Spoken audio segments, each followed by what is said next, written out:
presentación. Muchas gracias al profesor Ángel Salgado por la organización de este evento y por considerarnos.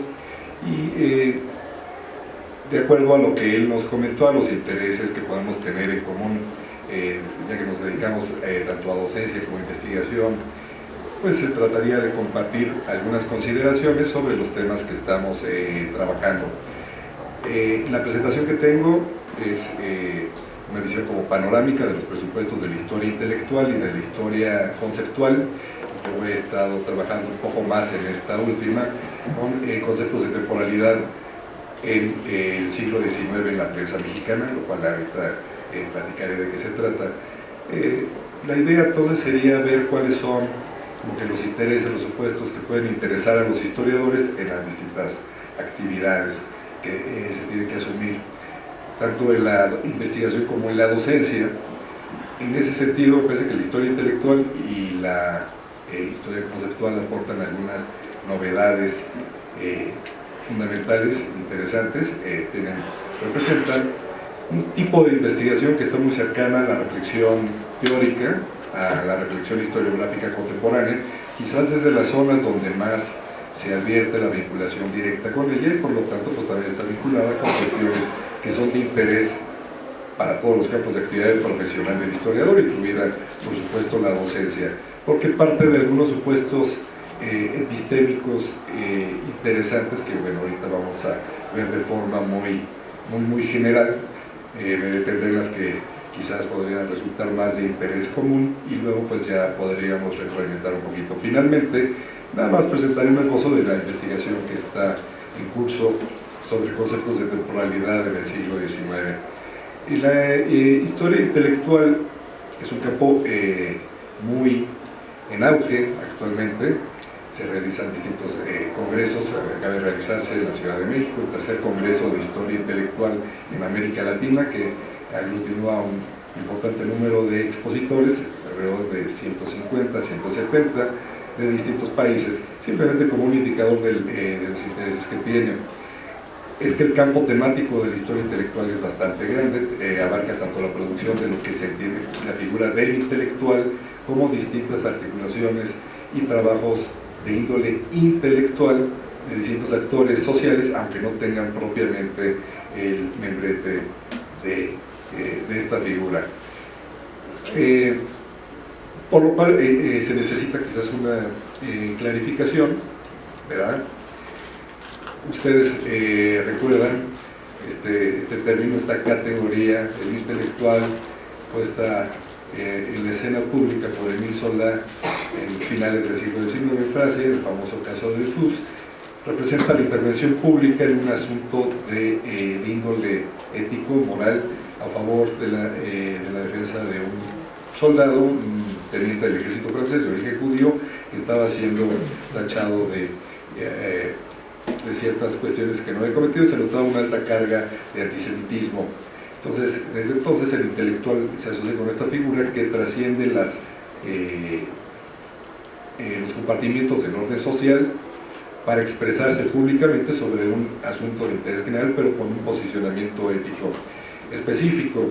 En ese sentido, se entendería la noción de intelectual aplicaría a sujetos de esa época en adelante, de tal manera que los especialistas, para referirse a gente que realiza actividad intelectual y que tendría cierta relevancia en el espacio público en periodos previos, les llamarían de otras maneras, por ejemplo, letrados para comienzos del siglo XIX y otros términos tratando de adecuarse al vocabulario de la época. Los estudios sobre intelectuales pues, son muy diversos porque la categoría también está vinculada con esta diversidad de enfoques temáticos, ¿no? Recordamos, por supuesto, la famosa noción de intelectual orgánico gramsciana y otras derivadas de otros marcos categoriales. Entonces, ¿qué sería un intelectual? ¿Cómo se diferencia, digamos, de una persona que puede eventualmente tomar la pluma y publicar sus puntos de vista frente a un público determinado e incluso teniendo incidencia sobre ello? A mí me parece que esta pregunta se puede resolver con el acercamiento que propone Carlos Altamirano, de Argentina, que dice, pues está la cuestión del reconocimiento de los contemporáneos. Un intelectual sería aquel que alcanza cierto grado de reconocimiento y de autoridad por la misma comunidad en la cual se está desarrollando. Y al igual que otras figuras públicas, el intelectual tendría distintas posiciones en el espectro social. Podría ubicarse como un intelectual de alta jerarquía y otros intelectuales en posiciones más periféricas. Pero son varios los temas que se abordan en la historia intelectual: comunidades enteras, comunidades de escritores, de grupos políticos que realizan labor intelectual, aunque sus integrantes no tengan esta preeminencia o lugar central en el espectro social de su época. Cuestiones de redes de producción discursiva, redes de producción textual, revistas, libros, grupos académicos, grupos políticos, etc. Otro tema interesante, las genealogías intelectuales, que se referiría a las genealogías intelectuales, esta adscripción que puedan hacer un sujeto o un colectivo, se adscribe a una tradición intelectual de la cual se siente heredero, continuador, haciendo una lectura desde su propio presente e interpretando los contenidos intelectuales de los personajes de los cuales se siente vinculado. Es, por supuesto, una actividad imaginada, es una cuestión que puede ser polemizada, y por sí mismo constituye un campo de atención sobresaliente. Aquí, lo que les comentaba, hay algunos presupuestos o perspectivas epistemológicas interesantes que sí representan cierto grado de innovación, aunque bueno, la historia intelectual, como se viene practicando de unas 3 o 4 décadas a la actualidad, ya avanzado en ello. ¿Cuáles son?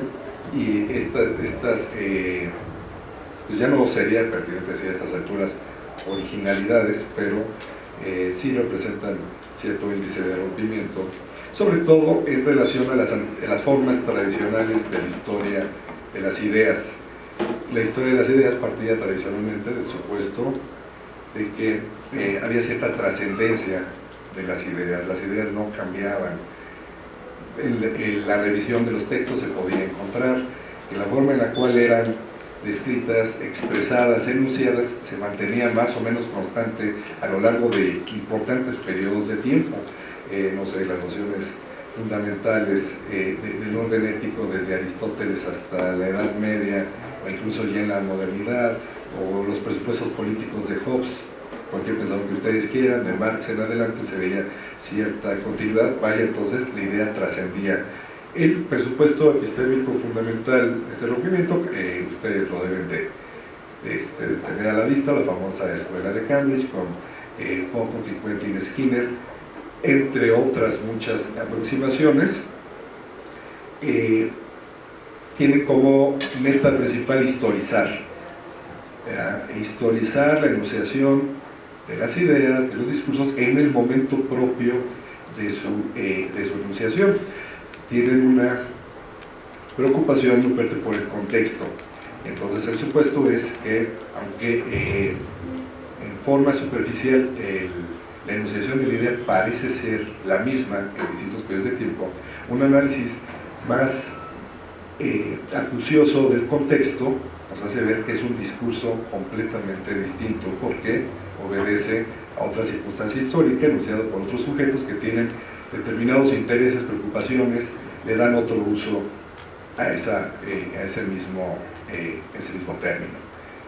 Por ejemplo, en el tema que yo he estado revisando, discurso político del conservadurismo mexicano en el siglo XIX y su contraparte liberal, encontramos un discurso que habla sobre el pueblo, la democracia, el principio de la voluntad general, la conformación de la opinión pública. Caray, la forma en la cual es enunciado ese discurso pues, haría suponer a un lector en primera instancia, estos sujetos estaban muy preocupados por la participación activa del pueblo, por llevar a la práctica un tipo de actividad democrática pues, que sería muy similar a la nuestra, parecía ser muy contemporánea. ¿Cuál es el uso político de ese discurso, de esa conversación? Pues es algo completamente distinto. Entonces, escarbándole, lo sabemos bien. Ese pueblo al cual se alude no es el mismo pueblo que nosotros imaginamos o que se imagina en general a partir del comienzos del siglo XX. Es el pueblo político, son las élites, ¿verdad? Son las élites o las clases acomodadas o letradas del siglo XIX, el pueblo que tiene capacidad de ejercer, de tener injerencia política, que bueno, busca articularse en una nueva conformación post-tradicional o posterior a la monarquía, y que trata de establecer un sistema de partidos políticos estable. De manera similar, su noción de democracia, su noción de revolución, de cambio, encontrando el ámbito contextual en el cual se enuncia, nos permitirá ver que efectivamente se están definiendo cuestiones muy ajenas, muy distintas a las nuestras. Por lo tanto, bueno, toda la perspectiva es básicamente en dos ámbitos fuertes: la histórico-semántica, como podría ser la historia conceptual.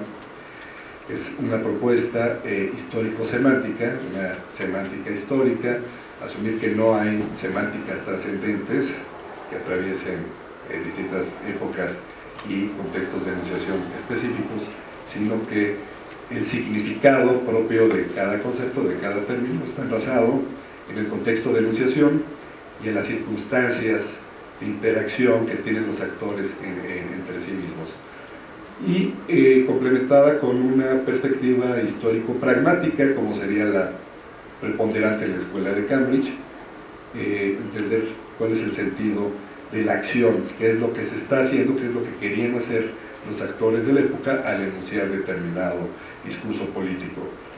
Les comento, por ejemplo, en el pasado Congreso de Historia Intelectual hubo varias mesas dedicadas al análisis histórico de distintas expresiones del marxismo en América Latina.